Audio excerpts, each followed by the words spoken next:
Vamos a abrir nuestras Biblias al Salmo 2 y quería predicar sobre todo el resto del Salmo esta mañana, pero la verdad es que me he dado cuenta de que hay tanto contenido en este Salmo acerca del reino de Dios, y el tema del reino es un tema muy importante y de gran relevancia para los tiempos en los que vivimos, porque hay tantas personas a nuestro alrededor que están haciendo todo lo posible para establecer su propio reino basado en el humanismo, basado en el ateísmo, y quieren hacer lo que hacen estos hombres que se amotinan, que piensan cosas vanas. Hay tanta rebelión en el mundo contra Dios. Es importante que meditemos mucho en el tema de su reino. Entonces no voy a dar prisa en terminar este salmo. Vamos a enfocarnos esta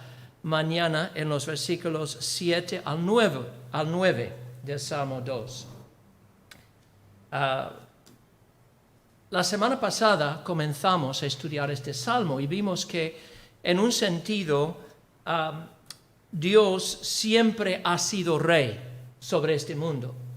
Nadie le ha dado su trono, nadie le ha dado su cetro. Él tiene un reino que es eterno, sin principio y sin fin. Y esto es lógico porque es el creador del mundo.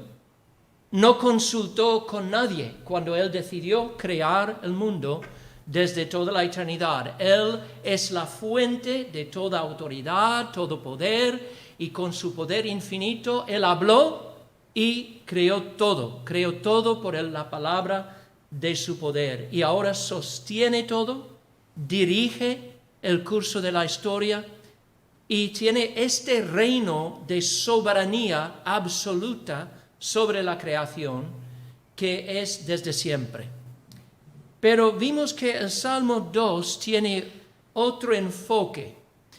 Cuando hablamos ahora del reino de Dios, el enfoque de este salmo no es solamente el reino de soberanía que Dios ejerce sobre la creación, sino ese reino especial que Dios ha prometido desde hace siglos, un reino que establece en la historia un reino de gracia en medio de un mundo caído y arruinado por el pecado.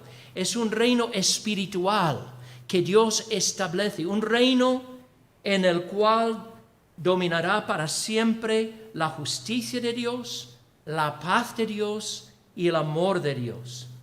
Y este es un reino que Dios establece por pura gracia, porque ninguno de nosotros merecemos ser herederos de este reino, ninguno. Todos hemos pecado, no merecemos nada más que el juicio de Dios. Pero por su puro favor inmerecido, Él ha decidido establecer un reino y dar ese reino como una herencia a su pueblo escogido de todas las naciones. Y como ese reino se funda en el sacrificio de nuestro Señor Jesús, es un reino mediador.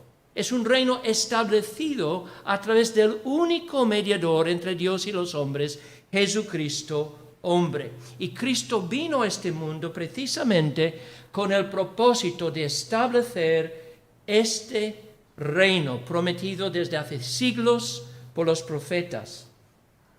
Y en este salmo, David está arrojando luz sobre la naturaleza de este reino. ¿Y cómo lo hace? Pues nos da 4 cuadros del reino de Dios, el reino de gracia que Dios establece. Y la semana pasada vimos los primeros 2 cuadros.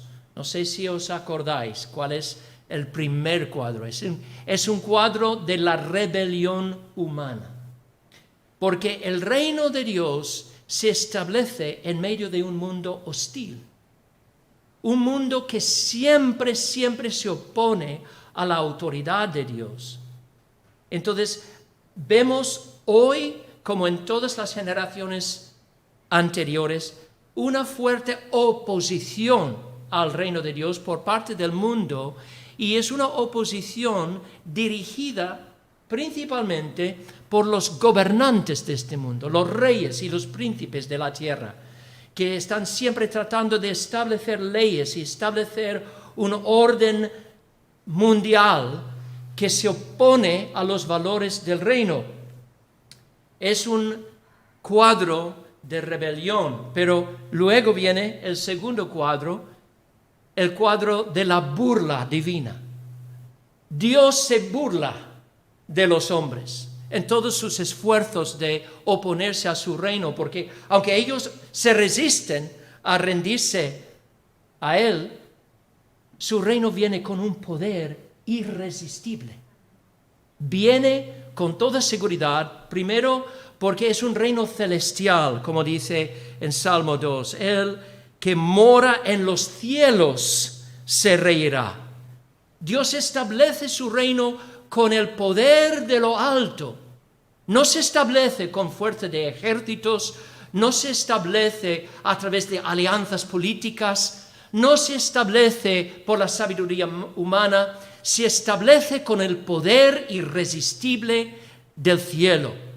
Y se establece sobre la justicia de Dios, porque Dios ha determinado juzgar y castigar a todos los que se oponen a su reino.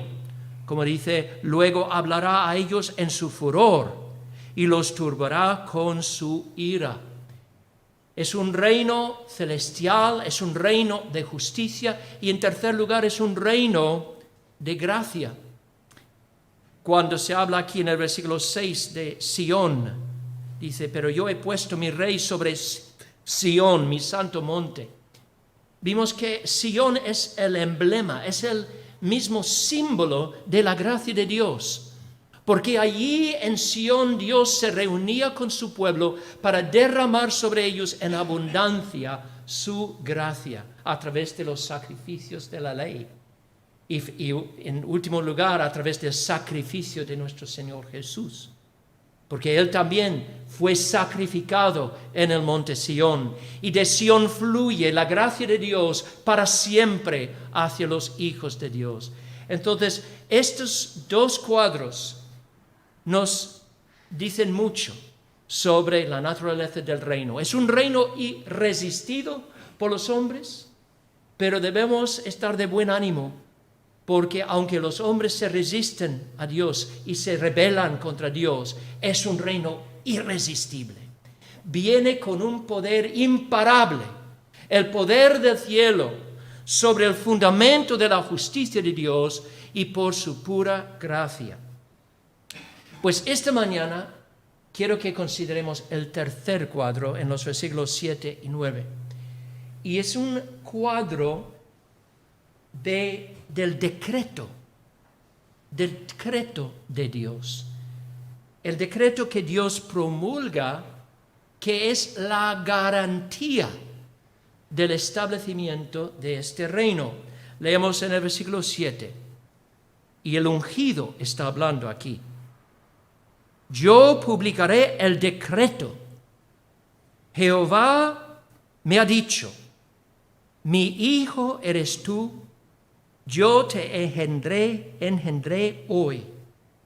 Pídeme y te daré por herencia las naciones y como posesión tuya los confines de la tierra.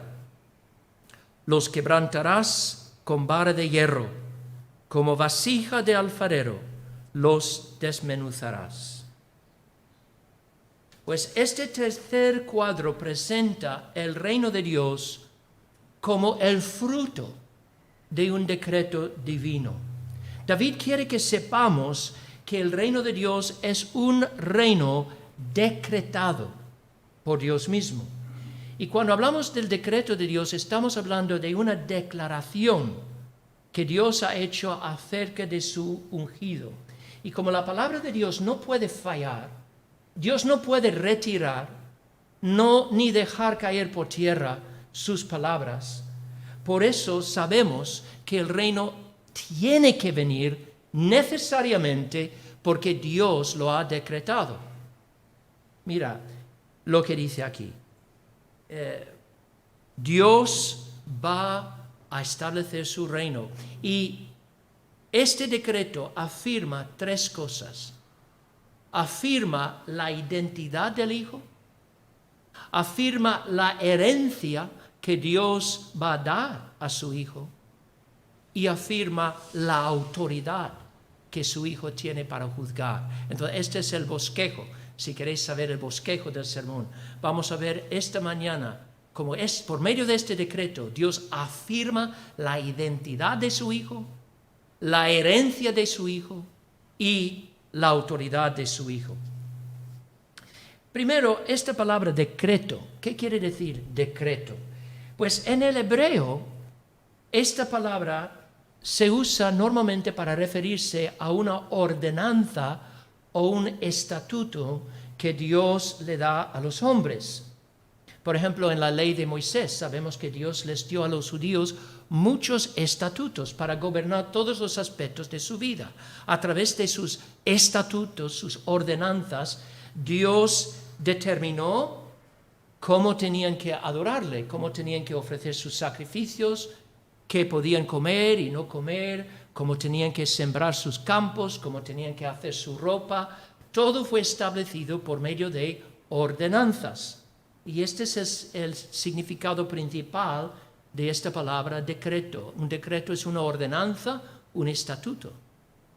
Pero también esta palabra se usa con referencia a la medida o porción que Dios le asigna a una persona. Por ejemplo, en la ley de Moisés, los sacerdotes de Israel fueron asignados una porción de los animales sacrificados para su comida. Podían comer una porción, una medida de esos sacrificios. Las tribus de Israel recibieron una porción de la tierra prometida, donde podían establecer sus vidas, edificar sus casas, etc. Entonces yo creo que cuando Dios habla aquí de este decreto, se combinan estas dos ideas. Por un lado, Dios está hablando de la porción que Cristo va a recibir como el ungido de Dios. ¿Qué es lo que Dios le ha dado, le ha otorgado? ¿Cuál es su porción, su herencia? Pero luego, como esa herencia, esa porción viene con una fuerza legal, entonces es como un estatuto o como una ordenanza, un orden fijo. Dios le ha otorgado algo a su Hijo y esa promesa de Dios tiene que cumplirse necesariamente, porque el mismo carácter de Dios está en juego. La fidelidad de Dios, la honestidad, la integridad de Dios, todo está en juego si este decreto no se cumple. Dios tiene que cumplir este decreto o dejará de ser Dios. Así de firme es este decreto. Es un decreto absolutamente seguro. ¿Y qué es lo que Dios afirma en este decreto?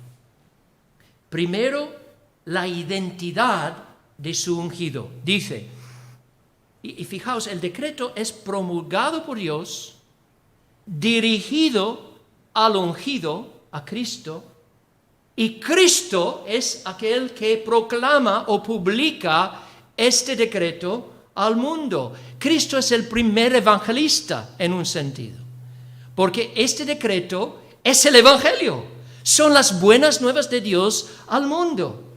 Entonces, ¿qué es lo que Dios ha dicho? Primero afirma la identidad de su Hijo y dice que Él es su propio Hijo.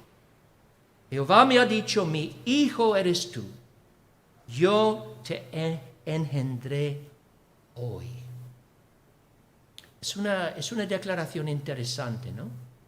Y para entenderlo bien, tenemos que entender que estas palabras en el versículo 7 hacen eco al pacto que Dios hizo con David en 2 de Samuel 7. ¿Os acordáis del pacto davídico?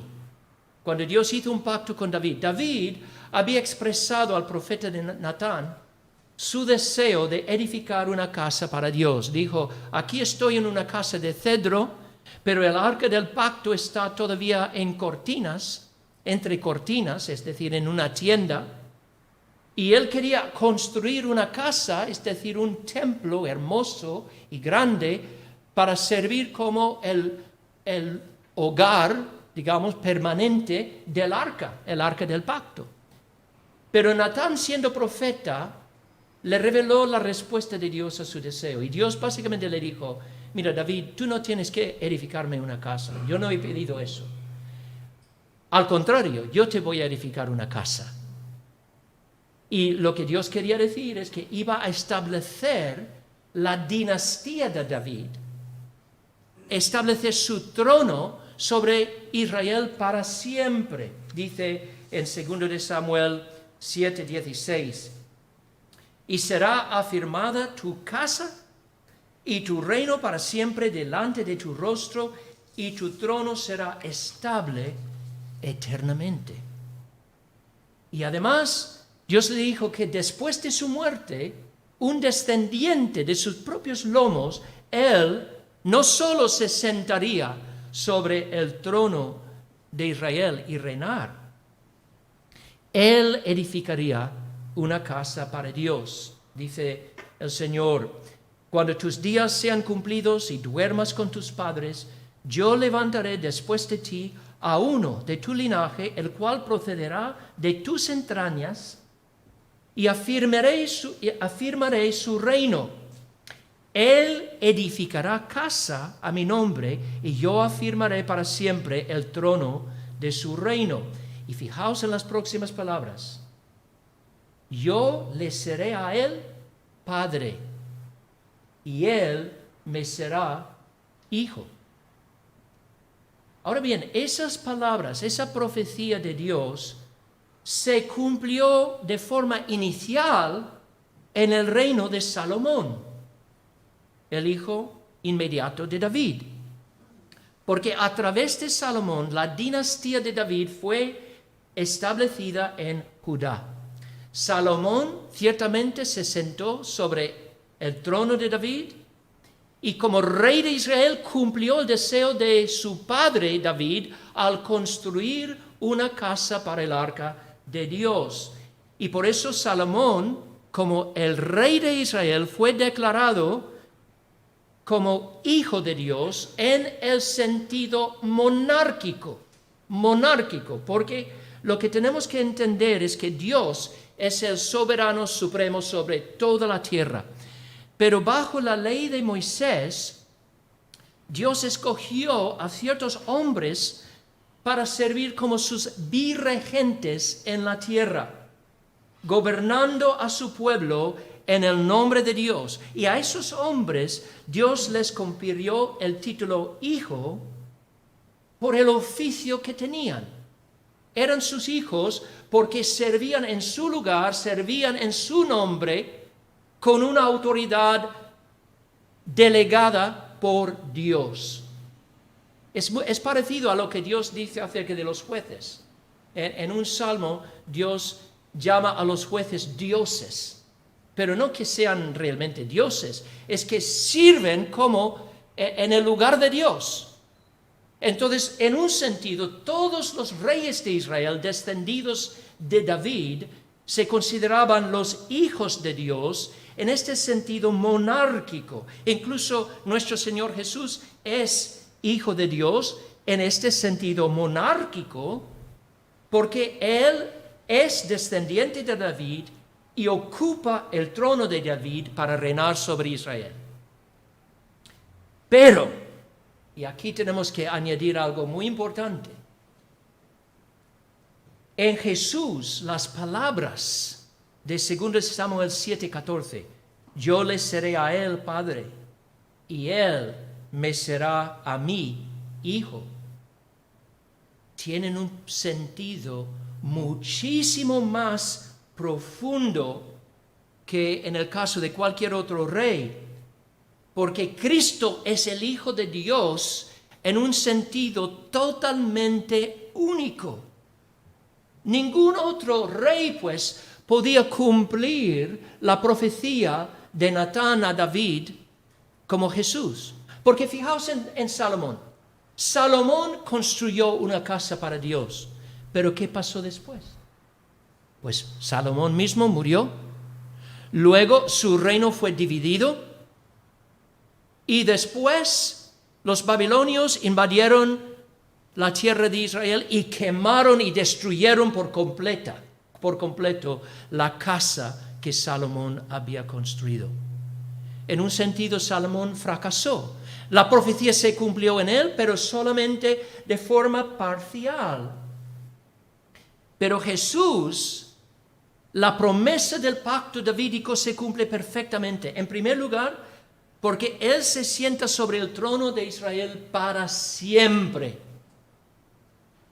Es cierto que Jesús murió, como David murió, como Salomón murió. Pero Jesús no quedó muerto.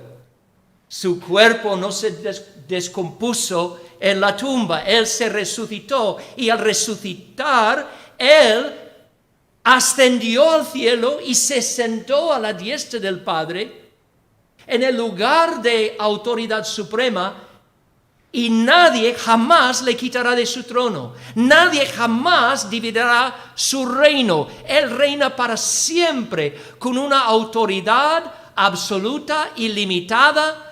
Cumple perfectamente la promesa de la profecía de Natán. Pero además, Cristo edifica una casa para Dios que dura para siempre. Como dice el comentarista John Brugge, a través de la predicación mundial del Evangelio, Jesús está construyendo la casa de Dios, la iglesia. Solo Cristo, el Hijo de Dios, ha establecido un reino que durará para siempre. Y es cierto, hermanos, podemos echar un vistazo a la historia y ver que todo esto es cierto, se ha cumplido la profecía. Muchos han intentado destruir el reino de Cristo. Muchos han intentado borrar el nombre de la faz de la tierra y aniquilar la iglesia. Y no lo han podido hacer. ¿Y sabéis por qué no lo han podido hacer? Porque Cristo mismo es el gran constructor de la iglesia. Y Él le dijo a Pedro, cuando Pedro confesó, tú eres el Cristo, el Hijo de Dios viviente.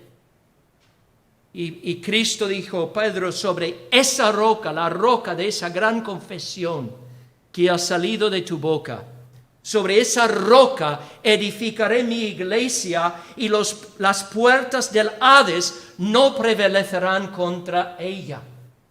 Las puertas del Hades se refieren al poder de la muerte. Es como si esas puertas se abren como la boca de un tiburón para tragar a la iglesia del Señor. Y lo vemos ocurriendo en el mundo de hoy, lo vemos en Afganistán, lo vemos en Corea del Norte. Los enemigos del Señor están siempre tratando de aniquilar y destruir la iglesia, pero no podrán hacerlo. Dios defiende a su iglesia. La iglesia jamás desaparecerá de la tierra hasta que Cristo regrese. Como dice Isaías, lo dilatado de su imperio y la paz no tendrán límite sobre el trono de David y sobre su reino, disponiéndolo y confirmándolo en juicio y en justicia desde ahora y para siempre. El celo de Jehová de los ejércitos hará esto. Así que en Cristo la promesa del pacto davídico se cumple perfectamente. Ningún otro rey es comparable a él. Pero es más, ningún otro es hijo como él. Los demás reyes de Israel fueron hijos en el sentido monárquico, es decir, por su oficio.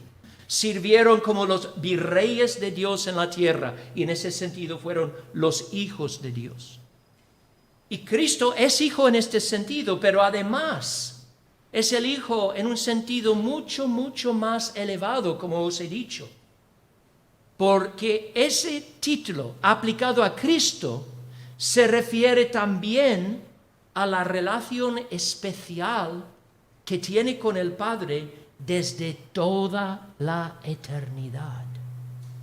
Es decir, Cristo y solo Cristo es el Hijo de Dios por excelencia, porque Él ha sido engendrado por el Padre desde toda la eternidad. ¿Y qué quiere decir esto?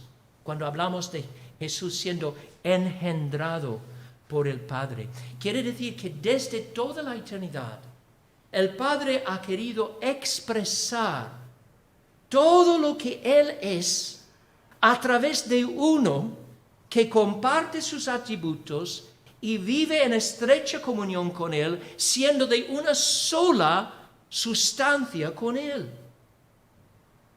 Y Cristo es esa persona única. Cristo comparte todos los atributos de Dios. Cristo se goza de una relación con Dios sin principio y sin fin. Esto es algo que como seres humanos no podemos comprender. Porque cada persona que tú conoces, cada persona, hubo un primer momento cuando conociste a esa persona, ¿no? Pero con el Padre y el Hijo no fue así nunca. Nunca. No hay principio a su relación, ni hay fin. Comparten la misma sustancia siendo un solo Dios. Y eso es lo que afirma con toda claridad Juan 1:1. En el principio era el Verbo. Un verbo expresa una idea, ¿no? Cristo expresa todo lo que es el Padre. Y el Verbo era con Dios. Ahí vemos la distinción de personas. Y el Verbo era Dios. Allí se ve la unidad es sustancial del Padre y el Hijo. Hay un Dios en tres personas. Y la ilustración que yo suelo usar para explicar eso, porque la verdad es que no podemos comprenderlo, pero hay algunas ilustraciones que yo pienso que arrojan luz. Y a mí siempre me ha encantado la ilustración del sol y sus rayos, ¿no? El sol se expresa a través de sus rayos. Los rayos manifiestan todo el fulgor del sol y su calor. Y nosotros podemos gozar de todo lo que es el sol a través de los rayos que nos alcanzan, ¿no? Y hay un orden aquí, porque los rayos proceden del sol, no el sol de los rayos. Y sin embargo, ni los rayos ni el sol existen independientemente el uno del otro. Porque el sol nunca ha existido sin sus rayos y los rayos nunca han existido sin el sol. Y así es la relación entre Dios y el Padre. El Hijo, Dios y el Hijo. El Hijo expresa todo lo que es el Padre y lo ha expresado desde toda la eternidad. Los dos son coeternos, comparten la misma sustancia y los mismos atributos divinos. Así que cuando llamamos a Jesús el Hijo de Dios, estamos diciendo mucho más de lo que se podía decir de cualquier otro rey de Israel. Porque Cristo es Hijo no solo por el oficio que tiene como rey, sino por su relación eterna con el Padre. Y hay otro sentido en el cual es Hijo. Y tiene que ver con su forma de entrar en ese mundo. Es Hijo de Dios porque entró en este mundo sin agencia de varón. Y esto es lo que le dijo Gabriel, el ángel Gabriel a María. El Espíritu Santo vendrá sobre ti y el poder del Altísimo te cubrirá con su sombra, por lo cual también el santo ser que nacerá será llamado Hijo de Dios. Así que para resumir todo eso, podemos decir que Cristo es el Hijo de Dios por excelencia, porque es Hijo por su oficio como Rey de Israel, es Hijo por su relación especial con el Padre, que es una relación eterna, es hijo por haber entrado en este mundo a través de una concepción milagrosa. El Espíritu Santo engendró al Hijo en el seno de la Virgen María. Y lo que debemos entender es que todo lo que implica el título Hijo en su aplicación a Cristo, todo esto fue declarado públicamente, oficialmente, por medio de la resurrección. Y esto es lo que dice Pablo en Romanos 1. Cuando está hablando del Evangelio que él predica, él dice que este Evangelio tiene que ver con nuestro Señor Jesús, que era del linaje de David según la carne, que fue declarado Hijo de Dios con poder. Poder aquí significa autoridad, según el Espíritu de Santidad, por la resurrección de entre los muertos. Y es interesante porque a lo largo del ministerio de Cristo, el Padre en varias ocasiones hizo una declaración acerca de su Hijo, ¿no? Cuando Cristo fue bautizado en el río Jordán, dice que cuando Cristo subió del agua, hubo una voz de los cielos que decía: este es mi Hijo amado, en quien tengo complacencia. Y otra vez, cuando Cristo estaba en el monte de la transfiguración con sus discípulos, Dios hizo otra declaración: este es mi Hijo amado, en quien tengo complacencia. Y en la semana antes de su crucifixión, otra vez salió la voz del cielo. Y yo creo que esas declaraciones del Padre seguramente vinieron por la necesidad de Jesús mismo en ese momento, porque esas declaraciones ocurrieron justo antes de que Jesús fuera a enfrentarse con una gran prueba de su fidelidad a Dios. Por ejemplo, la primera declaración ocurrió justo antes de ir al desierto para ser tentado por Satanás. Y la tentación que recibió en la semana antes de la resurrección fue justo antes de ir a la cruz. Dios le fortaleció a través de esa voz que vino del cielo.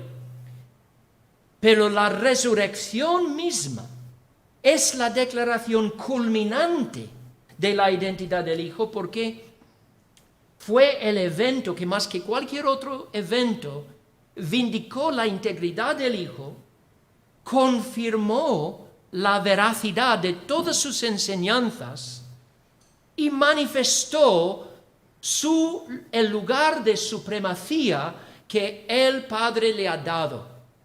Porque justo después de resucitar, ¿qué pasa? La resurrección da paso a la ascensión y la entronización de Cristo en el cielo. Y os acordáis de lo que dice el autor de los Hebreos acerca de la entronización de Jesús en el cielo. En Hebreos 1:3 leemos: habiendo efectuado la purificación de nuestros pecados, por medio de sí mismo, se sentó a la diestra de la majestad en las alturas, hecho tanto superior a los ángeles, cuanto heredó más excelente nombre que ellos. Cristo ahora mismo está sentado a la diestra del Padre. ¿Entendéis lo que significa eso? Estar a la diestra del Padre es estar en el lugar de suprema autoridad. Él ya ejerce un reino sobre este mundo sin límite. Él tiene autoridad absoluta como el Dios hombre sobre este mundo y está llevando a cabo su propósito conforme al plan divino. Y todo esto fue declarado en la resurrección. Por eso, el apóstol Pablo en su predicación a los judíos de Antioquía de Pisidia cita el Salmo 2 y cita este decreto divino en conexión con la resurrección. Fijaos en lo que dice el apóstol Pablo. Dice en Hechos 13, el versículo 32.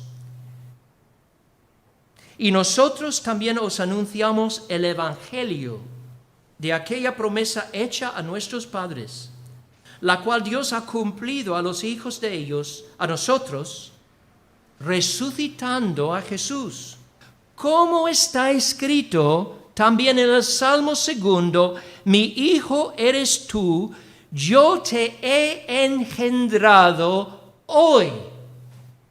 Hay un sentido, yo creo que el hoy se refiere a la resurrección. Pero ¿en qué sentido podemos decir que Cristo ha sido engendrado hoy? Bueno, en dos sentidos, yo creo. Primero, el Padre engendró a Cristo en el día de la resurrección, en este sentido. En ese día desató las cadenas de la muerte que aún sujetaban su cuerpo. Es decir, en el día de la resurrección le devolvió la vida. Le dio a su humanidad vida nueva y así le hizo lo que Pablo llama en Colosenses 1:18 el primogénito de entre los muertos. Entonces la resurrección de Cristo es en un sentido un nacimiento. Él nace de la tumba en su estado glorificado. Y en ese día también Dios le corona con los títulos gloriosos que le pertenecen por derecho, por quién es y por lo que ha hecho. Sobre todo el título Hijo de Dios con poder, Hijo de Dios con autoridad. Entonces, en este sentido, yo creo que Salmo 2 está diciendo que por medio de su resurrección, Dios declara a Cristo ante todo el mundo su Hijo con poder. Está diciendo en la resurrección y en la entronización de Cristo, está diciendo el Padre a todo el mundo, este es mi Hijo amado, en quien tengo complacencia, arrepentíos y confiad en Él. Entonces, el decreto de Dios afirma, en primer lugar, la identidad de su Hijo, del ungido. El ungido es el Hijo de Dios. Pero también este decreto nos habla de la herencia del Hijo. Dice en el versículo 8, pídeme y te daré por herencia las naciones y como posesión tuya los confines de la tierra. Cristo ha cumplido la obra de la redención. Y como galardón, como premio, el Padre se deleita en otorgarle una herencia. ¿Y qué es esa herencia? Pues es nada menos que el mundo entero. El mundo entero. Porque se extiende, dice el texto, hasta los confines de la tierra. Y cuando pensamos en los confines de la tierra, estamos realmente hablando de toda la creación. Hay un sentido en el que por su muerte en la cruz, Cristo ha redimido toda la creación. No es que todos los hombres serán salvos, no. Pero quiero decir que los efectos de la muerte de Cristo se van más allá de la humanidad. Porque toda la creación fue afectada por el pecado del hombre. Cuando nuestros primeros padres se rebelaron contra Dios, toda la creación cayó bajo la maldición, ¿no? El mundo animal, solo tienes que echar un vistazo al mundo animal y ver el sufrimiento, cómo los animales sufren por causa del pecado de los hombres. Es terrible ver ese sufrimiento. Como dice Pablo en Romanos 8, que toda la creación gime aún está con dolores de parto hasta ahora. Pero llega un día, dice Pablo, que la creación misma será liberada de la esclavitud de la corrupción. En la nueva creación que Cristo recibirá de su Padre, no habrá dolor ni sufrimiento, ni las atrocidades, ni las miserias, ni las vanidades que vemos en este mundo caído y pecaminoso. El Hijo recibirá como fruto de su obra un mundo redimido, un mundo liberado de los efectos del pecado. Pero el enfoque de la promesa de Dios tiene que ver con las naciones. Dice, pídeme y te daré por herencia las naciones. Hoy en día, cuando escuchamos la palabra nación, oímos la palabra nación, pensamos en una nación geopolítica, como España o los Estados Unidos o Suecia o Grecia o lo que sea. Pero en la Biblia, la palabra nación se refiere a los diversos pueblos de la tierra, las diversas tribus. Y lo que Dios está diciendo es que Él ha determinado darle a su Hijo como premio de su obra de rescate. Él va a darle un pueblo redimido de todos los pueblos de la tierra. Un pueblo sacado de cada lengua, tribu, nación, porque Él mismo ha comprado ese pueblo con su sangre. Y esta es una verdad maravillosa. Muchas veces hay muchos cristianos que yo creo que tienen un concepto inadecuado de lo que Cristo ha hecho por su obra en la cruz. Piensan que al haber muerto en la cruz, Cristo ha hecho posible la salvación de todos, pero sin conseguir la salvación de nadie en particular. Yo creo que la Biblia enseña algo más glorioso. Enseña que Cristo, cuando murió en la cruz, consiguió, de hecho, la salvación de una gran multitud que nadie puede contar. Una multitud sacada de todas las naciones, todos los pueblos, todas las tribus, todas las lenguas. Él ha conseguido su salvación y por lo cual todos ellos serán salvos eternamente.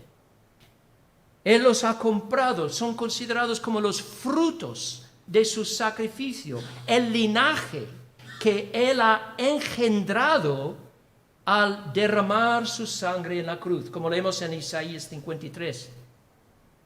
Cuando haya puesto su vida en expiación por el pecado, verá linaje, vivirá por largos días, la voluntad de Jehová será en su mano prosperada, verá el fruto de la aflicción de su alma y quedará satisfecho.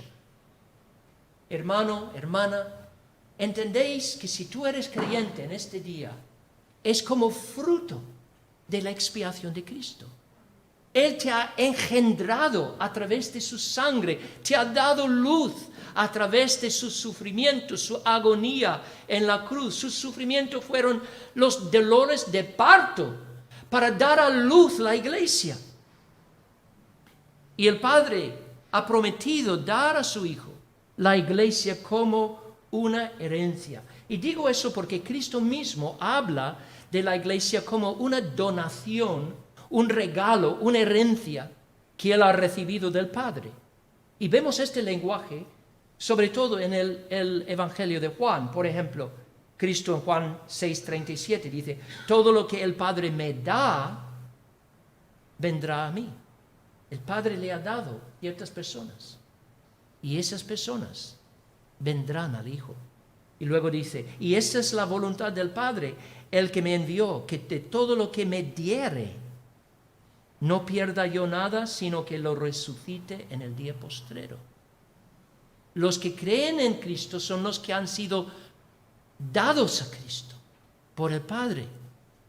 Cristo afirma la misma verdad en su oración, en Juan 17, cuando dice, he manifestado tu nombre a los hombres del mundo que me diste. Tuyos eran y me los diste y han guardado tu palabra. Así que hay un número de personas, un número definido, un número particular de personas que han sido dados a Jesús. Pertenecían primero al Padre y el Padre los ha donado, los ha dado a su Hijo. como una herencia. Pero aquí hay una pregunta que a lo mejor se te ha ocurrido. Si la iglesia es una herencia que Cristo recibe del Padre, ¿por qué tiene que comprar la iglesia con su sangre? Porque normalmente una herencia no se tiene que comprar, ¿no? Si es una herencia. Pero estaba pensando en eso y me vino la siguiente ilustración. Piensa en un hombre que de repente un día se da cuenta de que tiene un tío muy rico viviendo en otro país y ese tío ha muerto y le ha dado como herencia una mansión. Entonces esa mansión la tiene por herencia. No podía tenerla de otra manera. Lo tiene porque su tío rico ha querido darle esa herencia. Entonces es una herencia, pero se entera de que la mansión está en ruinas. Es que hay que invertir mucho dinero para reformarla y además hay una suma de dinero muy grande de impuestos no pagados. Entonces, para poder recibir la herencia y vivir y habitar en la herencia, en esa mansión, tiene que pagar las deudas. Y es así con la iglesia. Cristo ha recibido la iglesia como una herencia de su Padre, pero esa herencia viene con deudas. Las deudas de nuestras transgresiones contra la ley de Dios. Y la única manera posible para que Cristo pudiera recibir esa herencia es que Él mismo tenía que estar dispuesto a pagar esa deuda, a comprar a su amada esposa con su propia sangre. Y eso es precisamente lo que ha hecho. Así que, hermanos, cuán agradecidos debemos sentirnos por lo que ha hecho el Padre y el Hijo. El Padre nos ha donado a su Hijo. Somos el regalo del Padre a Cristo. Pero Cristo se ha entregado por nosotros. Se ha entregado en la cruz para pagar las deudas que nosotros teníamos, para que pudiéramos pertenecerle para toda la eternidad. Y aún así, ¿qué es lo que dice el Padre al Hijo? Pídeme, y te daré por herencia las naciones. Cristo ya ha comprado las naciones. Cristo ya ha recibido una herencia, pero el Padre dice, pídeme. ¿Y qué está diciendo? Está diciendo sencillamente que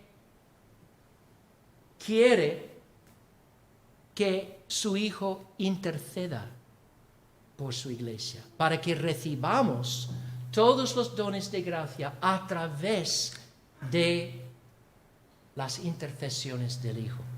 Es gracias a las intercesiones de Cristo que tú estás aquí en esta mañana.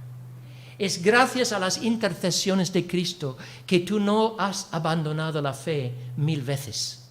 Que siempre cuando te encontrabas tentado a abandonar, a desviarte del camino, Cristo te ha reclamado, te ha traído de nuevo al camino de Dios. Como le dijo a Pedro, Pedro, Satanás ha querido zarandearte como trigo, pero yo he orado por ti, para que tu fe no falte. Así que por la sangre de Cristo y por su intercesión continua, seguimos adelante. Y en todo esto, hermanos, vemos que el reino de Dios, ese reino prometido, establecido por la sangre de Cristo, es un reino de pura gracia. Los que entran en el reino están allí por pura gracia, por el milagro del nuevo nacimiento. Y esa gracia debería animar a todo pecador a ver que hay en este Salvador una bondad, una ternura que nos debería atraer. Porque dice Jesús, el Hijo del Hombre ha venido a buscar y a salvar lo que se había perdido. Es Es un Salvador lleno de misericordia y de gracia. Y si por un lado es cierto que, como dijo Jesús, ninguno puede venir a mí si el Padre que me envió no le trajere, es igualmente cierto que al que a mí viene, no le echo fuera. Así que si tú estás aquí en este día y te das cuenta de tu pecado y de tu necesidad de perdón y de tu necesidad de que Cristo te salve, te digo, pues vete a Él, porque Él te recibirá. Él promete recibir a todo aquel que cree, a todo aquel que se arrepiente y confía en el Hijo. Dios no echará fuera a ninguno. Pero quiero terminar este mensaje hablando de la tercera afirmación en este decreto. Dios afirma la identidad del ungido, es su Hijo.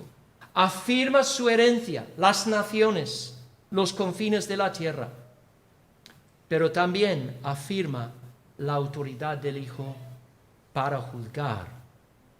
Dice, los quebrantarás con vara de hierro, como vasija de alfarero, los desmenuzarás. No debemos olvidarnos nunca de que el príncipe de paz, que establece su reino de gracia en el corazón de los hombres, al mismo tiempo es un guerrero y es un juez.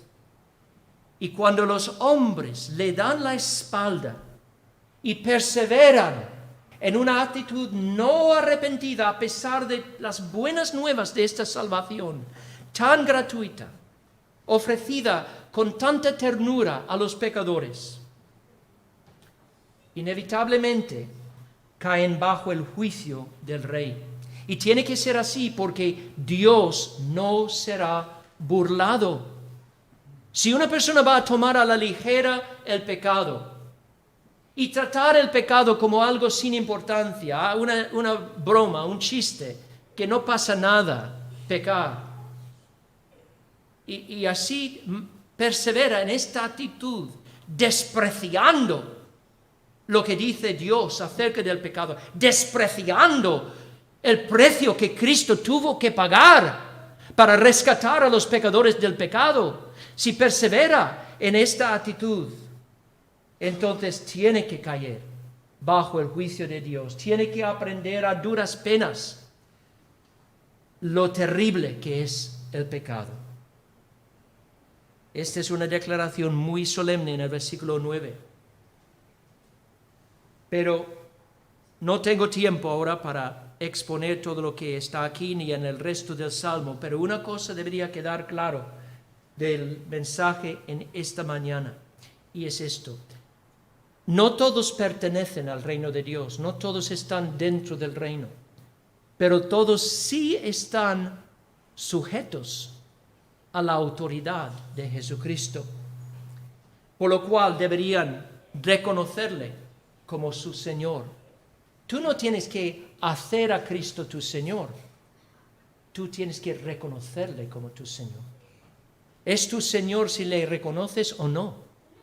Todo el mundo, tarde o temprano, va a arrodillarse delante de Cristo y van a confesar que Él es el Señor para la gloria del Padre. La única pregunta es esta: si vas a doblar la rodilla delante de Él voluntariamente, como un creyente, como un discípulo que ama a este Salvador tan maravilloso, o si vas a doblar la rodilla como un enemigo vencido.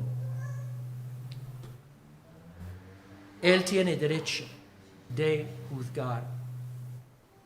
Muchos piensan que están preparados para ese día final, ese día de juicio, y no están preparados, porque no se han arrepentido de verdad, no han abandonado el camino de rebelión.